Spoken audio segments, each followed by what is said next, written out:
So next up, we've got a panel debate on cultural moments in 2025. And just while we're getting the stage set up here, I just thought by show of hands, do we all feel that we know in 2025 what a cultural moment is? If you feel that you do know, put your hand up.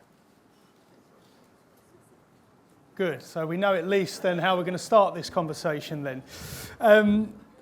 So, as I said, this is what a cultural moment's in 2020-25, and it seems like the most of you have come to the right place, so you can find out, and this is how brands can tap into them. We've got a really good panel for this particular session here. So, as you can see us now up on the stage, on the screens there. So, if you can please give my panel a very warm welcome, Bukky, Robert, Lisa and Shaun.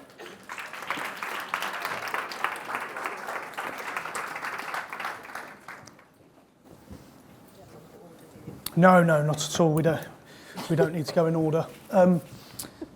So we've got a really good cross-reference of the industry here on the panel. So as we said, there's a little bit of perhaps confusion in 2025 in terms of what a cultural moment is. So why don't we start there? What is a cultural moment? Shaun, I'm going to start at the end with you. I think when you look at cultural moments, you're dealing with what is passionate to people and what they are really leaning into. And I think when people lean into something, they're really interested in it, they want loads of knowledge about it, and they want to be informed. And I think when you look at somewhere like Fandom that has got a huge library of content and information, this is where a lot of people end up when they're delving to find out more. And we do a lot of research and analytics around that, and when you look at a study we did last year, it basically said it was around me time and what people lean into and what they like. 80% of the people leaned into entertainment and gaming. You've got 75% that leaned into music. It was around 50%, which is sport. And just looking at those three verticals, it's a huge amount of basically interests that people have got. And what you get there is opportunities then to lean into these interests when these moments come along. And again, what it revealed was consumers are really open to brands communicating with them when they're literally mirroring their interests and values. So what you've got here is huge opportunities when these moments do arrive to really lean in an integrated and authentic way to communicate with them. And I guess just, you know, if we were to go down the traditional route, we would have been talking about big sporting events, movie premieres, I Will Show My Age, Only Fools and Horses at Christmas, for the more recent generation, Gavin and Stacey at Christmas. These moments, I guess, that we all tune into. But Bukky, try and I guess, feed into a bit more in terms of how, from your point of view on agency side, when you have someone come to you, a client come to you about wanting to attach themselves, how does that conversation work, and what do you identify as a cultural moment? Is it very much based on the client? Yes, very much so, kind of based on the client, based on a lot of things. I think the first thing that we often say is, what is your aim? What are you trying to actually do by attaching yourself to these cultural moments? Is it a reach play? Is it something that you want to kind of get this exposure?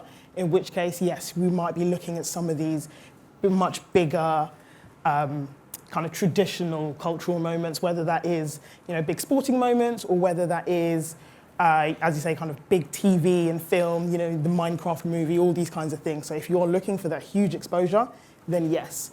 But if you are looking for genuine connection, or if you are looking for, and not to say you can't achieve those with some of the bigger sponsorships as well, but if you're looking for genuine connection, we kind of enter a bit of a cultural navigation process to understand where we can see the convergence of your aims and your objectives with particular subcultures, actually, which is one of the things we look at quite a lot. We've got these huge areas, but the growth of subcultures is really, really, really starting to permeate through audiences across the board.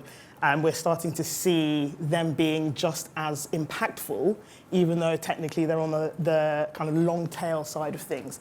When you start to see the cumulative reach that you get from engaging with lots of different communities and lots of different cultural moments, you start to become not the same thing to everyone, but you can be something different to everyone, but still achieve essentially the same objectives at the end of it. So yeah, there's a whole raft of different ways you can kind of do it. I think looking at some places, we might have a look at, what are the attributes that you are, as a brand, are trying to get, and look to partner you up with cultural opportunities that might be surprising.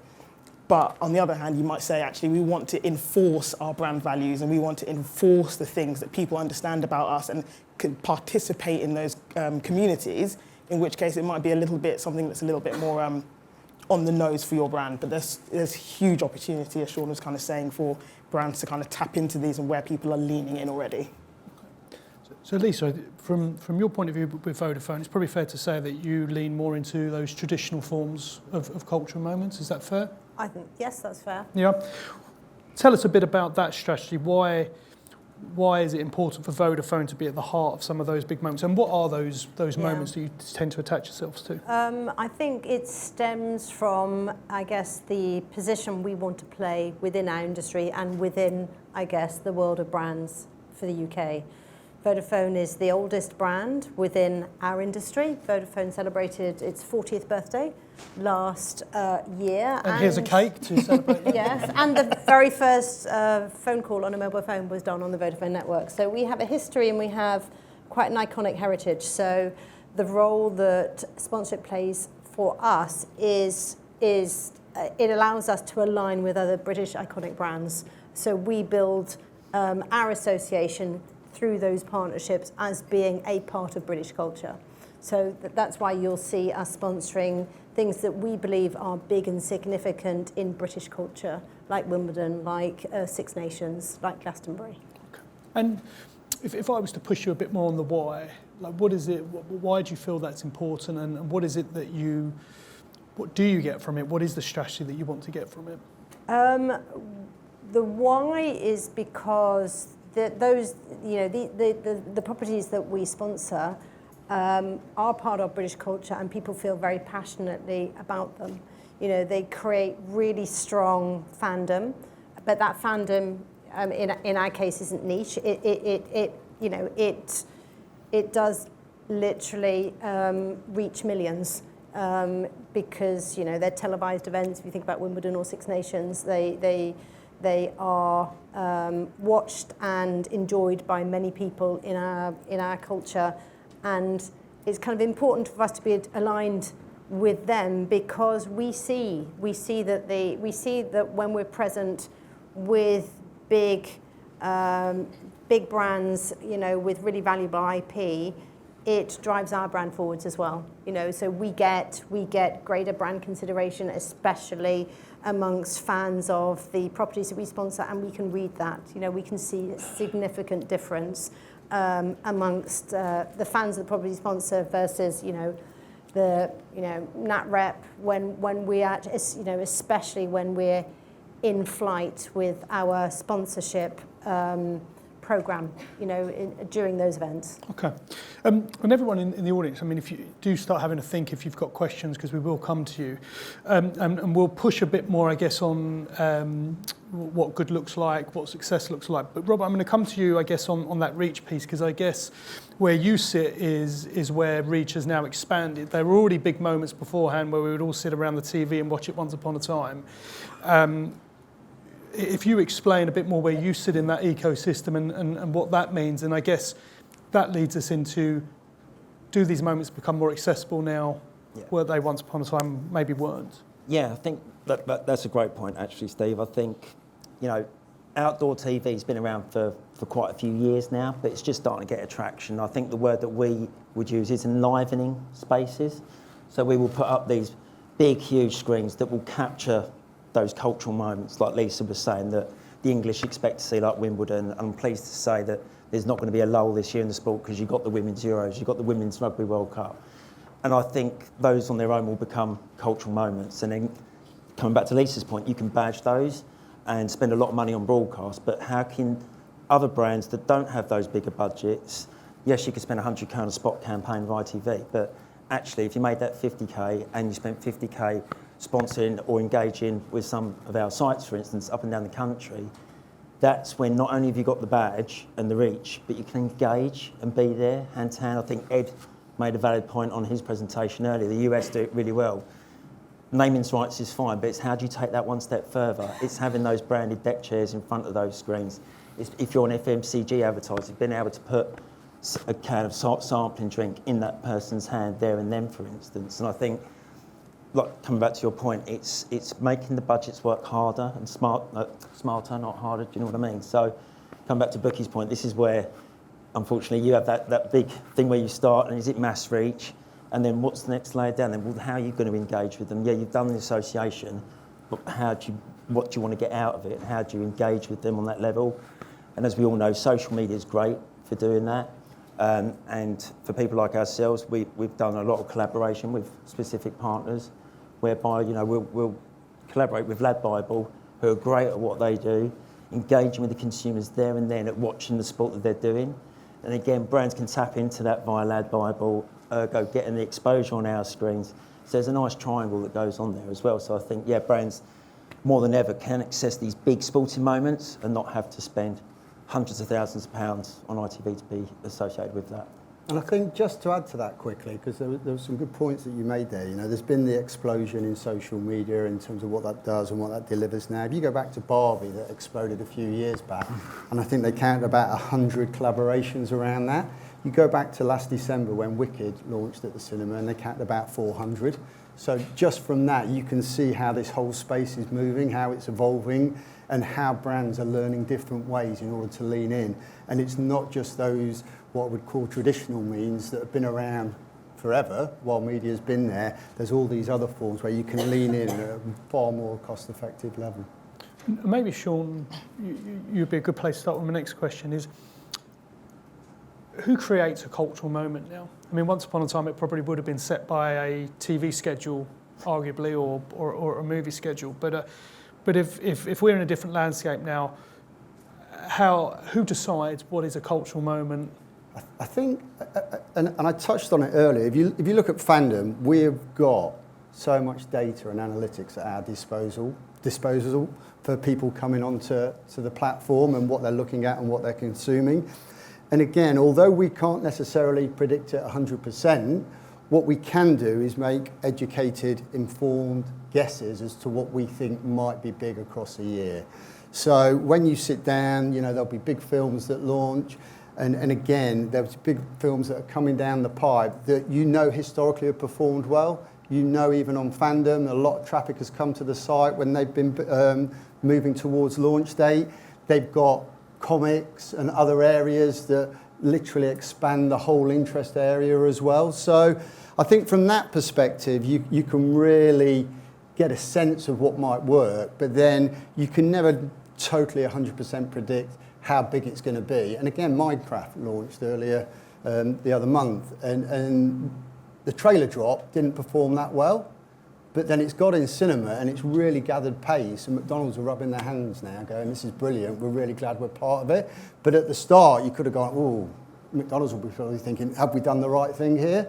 And again, GTA, loads talked about that. When's it going to launch? Is it going to be, how late in the year? That will be huge in the gaming space. It will have a massive impact. And again, that's something we can firmly sort of put our hand on and say, look, there's huge amounts of content around this outside of the actual game. If you want to be part of that or involved in that, you need to be thinking about it in advance. I think, just to add on that, when you're thinking about who creates cultural moments, I think in the past we have been beholden to, as you say, the movies coming out, the sporting events coming up, all of those things were huge cultural linear moments that we were all waiting on the edge of our seats for. But now we're seeing this kind of democratization of media and the power, and having the sidemen fill out Wembley Stadium. They were just a bunch of creators, influencers, and all of a sudden they are selling tickets. They have got a huge digital media ecosystem that is being fueled from all sides. They've got UGC coming out of one side, they're doing a load of stuff on the other side. So all of a sudden, anyone could technically create cultural moments. They just kind of double down on them and they keep perpetuating them forward. So the opportunities are, coming thick and fast, to be perfectly honest. And I guess so. There's a flip side to that coin that is the risk greater now? Because once upon a time, maybe you could have a banker. I mean, look, arguably, you could say a big cultural moment happened at the weekend. There was a boxing fight night, Conor Benn, Chris Eubank Jr. Something like 28 billion impressions in 48 hours I saw that had come from that. But if you were to put that back, say, even 10 years ago, these are two guys that not by any standard world champions right now, shouldn't be filling out stadiums, shouldn't be getting that type of response, if you like. So has it become more difficult? And how, maybe I'll come to you again first of all, Bukky, because you're talking to clients that are saying probably, I want to be involved in these moments. How difficult is it then to make sure that you get the right moment and it's right for the brand as well? I think the difficulty is, as we kind of just speaking about, is in this risk. Because when we think about, the broadcast era of advertising, when, all the power is held by the brands, all the power is held by the media organizations, and now we're in this kind of democratized space, we have this part where the power has shifted a little bit. So there is obviously a lot more risk. Brands are unable to completely control the narrative that they're kind of going out with, especially or particularly when they're in these kind of like sponsorship spaces, partnership spaces, because people can make up their own minds. They can make content around you. They can engage with your brand rather than you just saying, we're great. They're like, okay, show us. And so you've now kind of badged something up. You've gotten the opportunity to speak to these people and participate with them, but you run the risk. And I think where we're seeing, kind of brands really kind of come to the fore is when they get a little bit comfortable with that slight bit of risk, because it's going to happen. You aren't going to find that viral moment. You aren't going to be at the epicenter of culture if you don't run the risk, because like, as you were kind of mentioning, you kind of sit back and wait and you see, is it going to blow up the way we thought it was going to do? You're never really going to be sure. So I think those conversations are still really difficult to have. I think it is very, very hard when you've got, brands with years of heritage. You don't want to undo them with one mistake, but at the same time, you need to kind of leave the door open to have that kind of like magical viral moment. And I suppose, are Vodafone risk averse then if, by the way, they go in traditional means? And I know when we spoke, you said to me that actually if you're supporting a team, the campaign will be more successful depending on how successful the team is or isn't. So I guess the question is why do you support Scotland and Wales in the rugby? And Ireland. You notice I left them out. Yes. I think that I've forgotten your question now. Is it more of how are we when you're supporting the teams and actually a lot of success is based on how well they perform or not? It's out of your hands. How do you approach that? I think if you're in sponsorship with for short-term gains, you're kind of fishing in the wrong pond, because sponsorship takes time, and it and fans are fiercely loyal and they expect brands to be loyal. You can't just dip in and out. I think that does more damage than good. And also, you have to build legacy. Sponsorship is about breadth and depth. You have to be authentic within the space and build and be additive and add legacy within that space. So, if you're worried about what your team will do in the next season, then I think you're missing the point, because the fans will stay loyal to their team regardless. So, and they're who you're speaking to. So I think, Scotland and Wales, well, they can only get better. The female game of rugby will get better. The Women's World Cup this year will be a pivotal moment, I think, where England will be desperately trying to win that championship. It's a long-term, I think it's a long-term play. Wales has been in quite a bad place, but they've obviously changed lots of things from coaches to management, and the only way is up. I think Scotland is growing, especially the female game in Scotland is growing, and it's still a big part of culture. And I think we therefore intend to be in it for the long term.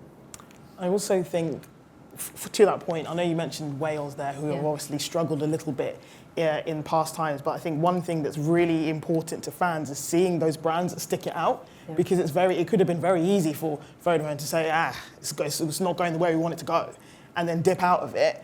But when that turns around, because you know it will turn around, they will remember the brands that stuck there and that were behind the team at the time. So I think there's actually almost an opportunity in when they're not necessarily doing that well. I also think team sponsorships are less risky. Dare I say, I think a lot of brands these days have gone for talent. And the danger with talent is you can't control what they say outside of this lovely media world that we think we can control them to be. They've got their own social media outlets. But coming back to what you said, Bukky, as well, is that they could line themselves up then for the consumer out there to literally just rip them a new one. I mean, Jack Grealish, for instance, and Hellman's, I think last year, they lined themselves to Jack Grealish, and he never even went to the tournament. And the fact that he was aligned to mayonnaise, I mean, need I say more? I mean, I can only imagine the backlash that came out from the back of that. But it is an interesting point into, like, I guess, the way, the new way in which we can attach ourselves to these cultural moments. So we've talked quite a lot about the traditional means. Let's talk about ways in which, how you can get involved. And we spoke about reactive ways as well of being involved in that. What are the non-traditional ways, if you like, of being involved now in these cultural moments? I think it's really, last year for us, I think Charlie XX was a bit of a phenomenon. And again, going back to what you said, Bukky, the consumer actually powered and fueled that album. And as we all know, it was coined a Brat Summer last year. She dominated the charts. BBC Radio 1, Greg James, the breakfast DJ, actually called us up, asked whether he could utilise one of our screens because he was going to take the mickey out of the ad campaign, put the green screen up with Barney, his dog, with letters backwards, and the amount of people that were taking photos saying, "Oh, who's the new collab with?" And just from doing that, I mean, it's the BBC, weird example, but we help them, they help us, so that's fine. But it just goes to show that consumers can build something out of nothing and just fuel that fire, and it's how quickly can they react or jump on that? But they need to do it in an authentic way, not just slapping themselves next to something. So I think in these days, because I'm sure you and Lisa, you do the same, it's all about making sure you have that contingency pot there. Yep.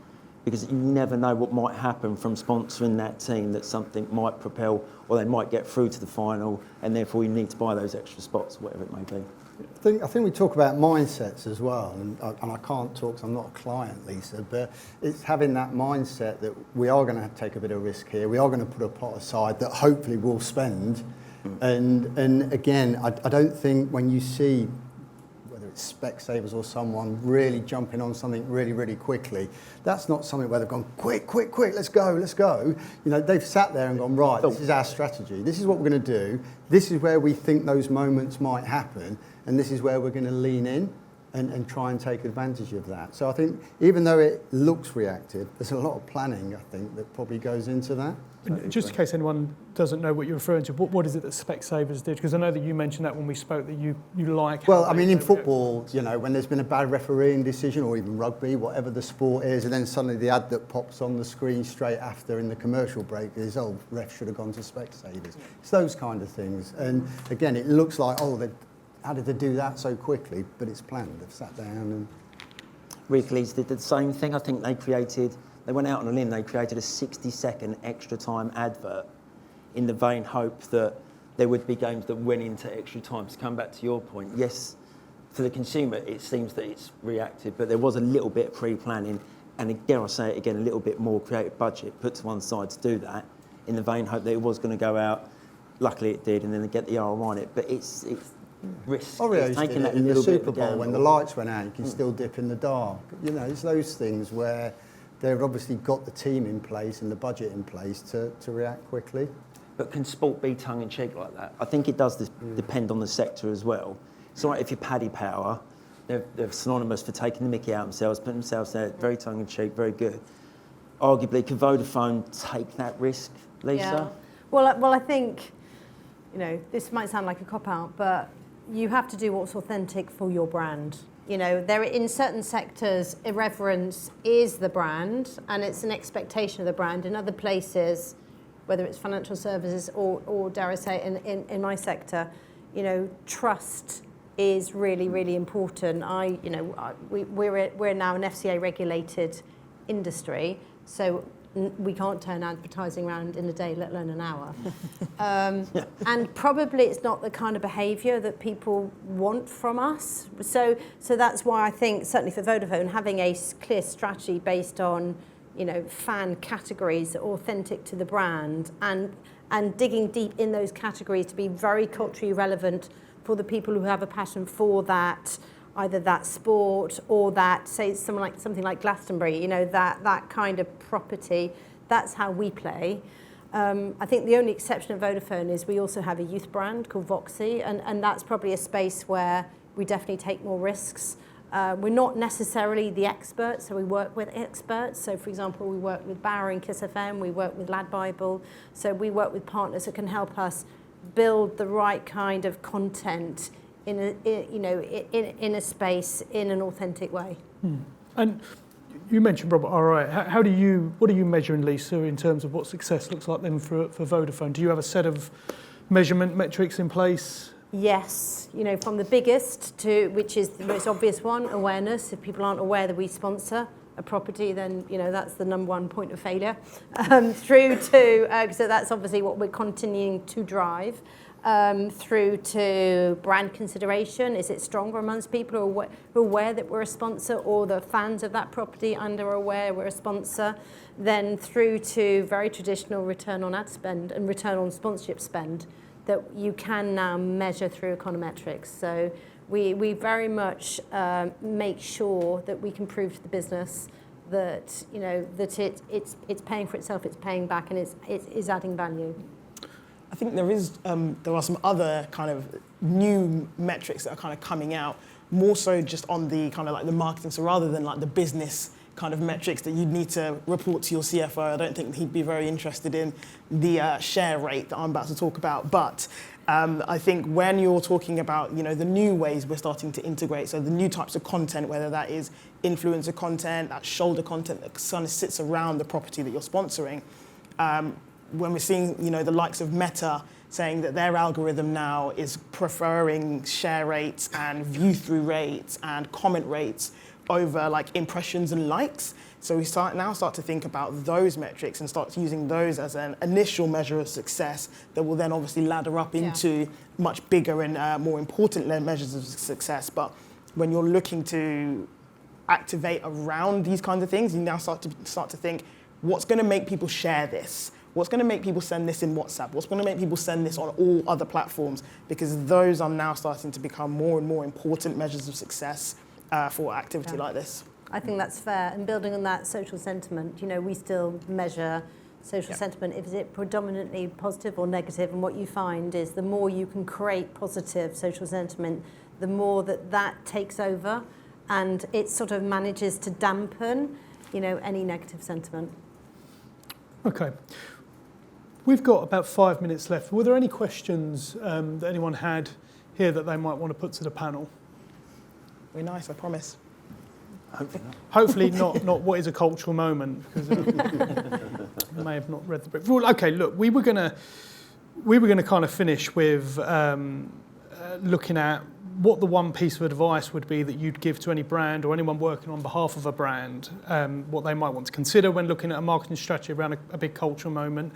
So I think it'd be good just to kind of get your take on that, and also what your prediction or what you believe is going to be the biggest cultural moment over the next 12 months. So I'm going to start at the end with you, Shaun, in terms of what would that one bit of advice be? I think with all of this stuff, you can get a lot of information and a lot of insight from the data.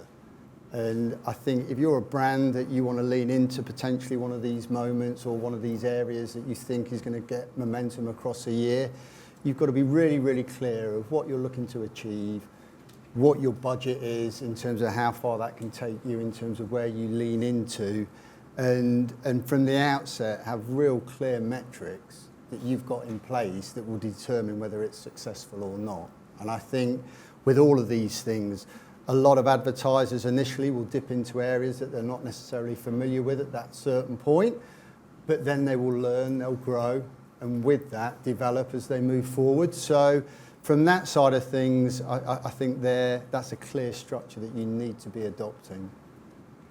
you want me to do my moment as Yes. well? All right, so all at once. I think there'll be quite a few moments as we go across the year. You know, we've touched on Wicked, we've touched on GTA, but I'm going to go for something that is pretty imminent, which is the Nintendo Switch 2 launch. And I think there's going to be a lot of excitement around that, and as a result, a lot of buzz as well. There'll be people who'll be purchasing these consoles, which aren't cheap. You know, they're a lot of money, and on the back of it, they'll be wanting to play games. So I think you're going to get a scenario where suddenly a lot of these game publishers get a second life with some of the games because people want to get them onto the console and start playing them. So I think that'll be a really interesting space to look at and to watch in the month of June as that evolves and how big that gets. But something that's a little bit different, but will create a lot of buzz, in my opinion. Okay. Robert? Advice, 2 bits really, I suppose. If you're a small brand and you want to get into these big cultural moments, whether that's sporting, Eurovision, gaming, ask your marketing agencies to scratch the surface a little bit more. Yes, you could play it safe and go for a badging sponsorship, but there are other areas to reach broadcast audiences at mass scale very quickly, again with outdoor screens such as yourselves, social media, Lad Bible, pulling all those kind of what I call sub-level broadcasters together so you can still get the same reach, still hopefully get the same message, but potentially do more because you can engage and interact. And come back to Lisa's point, if you are a big brand and you do have those budgets, don't just do a badge sponsorship for the sake of it. It's a considered thing. You're in it for the long haul. Don't just dip in and dip out and expect it to work, because sponsorship doesn't work like that and you're fishing in the wrong pond. It's not, I hate brand response, I hate that coined phrase that people used to use for years. You do branding and you build that message and then you do the call to action, in my eyes, just being a traditionalist. Big cultural moments, sadly I think one's just gone with the Pope, sadly passing away, but I think moving forward this year on a lighter note, I think that women's sport, I'd love to see the Women's England team in the finals of both the rugby and the Euros, and that England win. Very nice. I will really quickly say participate. As a brand, if you are trying to be in this space, it's the participation. That's where you'll really drive value for the fans. Make those fans fans of yours. And you can only do that by acting like a fan. What do people want to see? What do people want to do? How can we drive the sport, the property, the music, anything forward? I think I mentioned it just before we got confirmed as this panel. I'd written an article on LinkedIn about my favourite Six Nations sponsors. Luckily, Vodafone came out at number 1, but which is very great for this. But essentially, I think what they did around, helping the player data get connected up in the back end, that's the stuff the real fans really, really love. It might not be the stuff that you scream and shout about, but it's the stuff that shows that you care about what you're doing. Yeah. So participate. Your cultural moment? Oh, my cultural moment, absolutely the Women's Rugby World Cup. And I had another one, but I've forgotten it. I think, know what you want to be as a brand, and decide if cultural moments are going to be additive to that, to your brand and to your brand strategy. I know it sounds predictable, but you have to kind of start with who you are and work from there. Because badging cultural moments, is at best, it's cosmetic, it can be inauthentic, it can look crass, it doesn't always work. If you have a heritage of always having been there, whether you're Dr. Martens or you're Paddy Power, that is your strategy, but it has to be your strategy and you have to be consistent with it. Okay. I'd say biggest cultural moments, I think it'll be a big year for sport, as I already said. Rugby, football, don't forget also Jack Draper, who's now seeded number 6 in the world, will be trying to impress everyone at Wimbledon. And every year is a great year for music, so full of festivals, and let's hope it's, we enjoy that as we always have in this country. Mm-hmm. Definitely. Well, look, that's a fantastic end to the panel. We've got some really good takeaways. Make sure you've got some clearly defined metrics. Lean in. It's about longevity. There are other ways of reaching that audience at scale. Doesn't have to just be the traditional means. Don't badge it for the sake of it. Participate. And and we've heard about the women's rugby coming up. We've got Heather Fisher speaking on stage later on today, ex-England and World Cup winning player as well. So make sure you're coming in for that. But for now, please give my panel a very big round of applause.